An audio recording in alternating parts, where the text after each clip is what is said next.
Hello guys! For today's video guys is magmumukbang tayo ng samyang. Hindi ito maanghang guys. Bulgogi. Bulgogi. Sweet and savory. Yeah. So ito yung imumukbang natin. Next day, imumukbang natin ito guys. Itong buldak na pink. So hindi ko pa ito natikman guys. Ano to siya? Hot chicken flavor ramen. Isang araw titikman natin ito. Maanghang ito. Compare nitong samyang na savory. Samyang na sweet and savory, savory, I don't know. So, eto na nga po siya, guys. Kakaluto nito, guys, is parang pansit. Ayan, madaming nilagyan namin ng...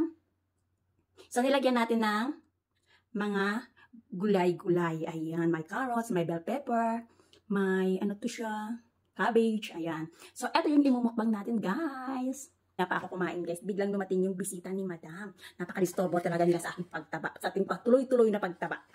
Kasi mataba na pala tayo. Ayan, kain tayo. Tikman ninyo ang aking samyang. So, ayan. So, habang kumakain tayo, mag-aipit tayo ng daki. Sexy Jing, guys. Si Sexy. Ayan. Sexy honey pie. Ayan, kain tayo. Masarap guys.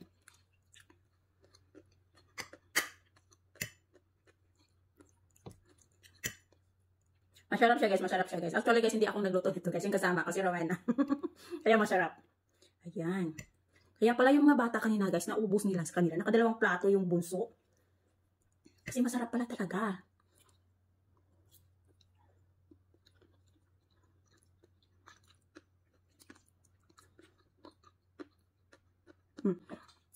So guys, nakita nyo naman siguro yung pagtaba natin, di ba? Kasi alam nyo naman sa Pilipinas talagang tataba at tataba ka. So, ayan, hindi naman siguro ako ganun tataba, guys. Kasi itong damit ko na to, iniwan ko to dito. So, ayan, nasuot pa rin natin. Oo, di pa rin ganun tataba. Hindi pa XL, guys. Hindi pa XL. Large pa lang. Ano mag-slide? Sarap.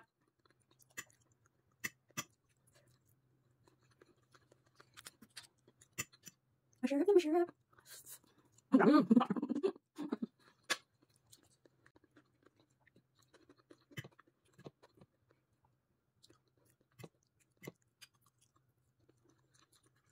So, ayun po guys, ang sarap talaga.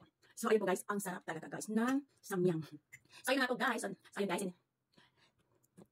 So, kasi naman yung isang buldak natin guys. Yung buldak, maanghang guys. Hindi ko malakang guys. Hindi ko malakang kung alin ang mas maanghang. Yung color black na buldak. Natikman ko rin sobrang maanghang talaga guys. Yung muso ko makakal na guys. Mas lalo ko makakal pa rin pinakain ko. So, ito, hindi ko alam. Malalaman natin yan. Let's see.